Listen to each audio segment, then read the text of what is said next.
വയനാടിന് കൈത്താങ്ങുമായി തമിഴ് ജനതയും ദുരിതബാധിതർക്ക് സഹായധനം കണ്ടെത്തുന്നതിനായി ദിണ്ടുഗൽ ജില്ലയിൽ മൊയ് വിരുന്ന് സംഘടിപ്പിച്ചു.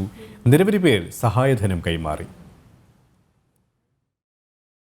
തമിഴ്നാട്ടിലെ തെക്കൻ ജില്ലകളിലെ ഗ്രാമങ്ങളിൽ കണ്ടുവരാറുള്ള പരമ്പരാഗത പണസ്വരൂപണ രീതിയാണ് മൊയ് വിരുന്ന്. കടങ്ങൾ വീട്ടാനോ വിവാഹങ്ങൾ നടത്താനോ പണം കണ്ടെത്താനാണ് സാധാരണയായി കുടുംബങ്ങളോ വ്യക്തികളോ ഭക്ഷണ വിരുന്ന് നടത്താറുള്ളത്. വിരുന്നിൽ പങ്കെടുക്കാൻ എല്ലാവരെയും ക്ഷണിക്കുകയും സഹായം അഭ്യർത്ഥിക്കുകയും ചെയ്യും. തുടർന്ന് ഒരു പ്രത്യേക ദിവസം ഗ്രാമങ്ങളിൽ ഭക്ഷണ വിരുന്ന് സംഘടിപ്പിക്കുകയും വിരുന്നിൽ പങ്കെടുക്കുന്നവർ കൈവശമുള്ള സഹായധനം ഭക്ഷണം കഴിച്ച ഇലയുടെ അടിയിൽ വെക്കുന്നതുമാണ് രീതി. ഇത്തരത്തിലാണ് വയനാട്ടിലെ ജനങ്ങൾക്ക് കൈത്താങ്ങായി ദിണ്ടുഗൽ ഹോട്ടൽ അസോസിയേഷനും ദിണ്ടുഗൽ റോട്ടറി ക്ലബ്ബും ചേർന്ന് മൊയ് വിരുന്ന് സംഘടിപ്പിച്ചത്. ബിരിയാണി വിരുന്നിൽ നിരവധി പേരാണ് പങ്കെടുത്തത്.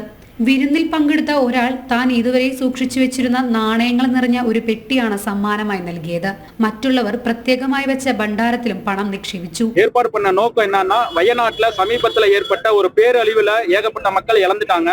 அந்த மக்களுக்கு நம்ம ஆறுதல்ங்கிறது சொல்ல முடியாட்டாலும் ஏதோ ஒரு வகையில நம்ம உதவியா இருக்கலாம். அந்த உதவியை தான் இப்ப நாங்க திண்டுக்கல்ல முஜி பிரியாணி மற்றும் ஹோட்டல் சங்கம் ரோட்டரி எல்லாம் சேர்ந்து இந்த ஒரு முன்னெடுப்பு செஞ்சோம். ரொம்பவே சந்தோஷமா இருக்கு. மக்களுடைய மத்தியில பெரிய ஆதரவு ഇത്. ആധുനിക കാലത്തും സാമൂഹ്യ സേവനത്തിനായി പണസ്വരൂപണം നടത്തുന്നതിന് പരമ്പരാഗത രീതി അവലംബിക്കുകയാണ് തമിഴ് ജനത. തമിഴ്നാട്, കർണാടക, ആന്ധ്രാപ്രദേശ് ഉൾപ്പെടെ ഇതര സംസ്ഥാനങ്ങളും വയനാടിനെ ചേർത്ത് പിടിക്കുകയാണ്. ന്യൂസ് ഡെസ്ക് ജനം.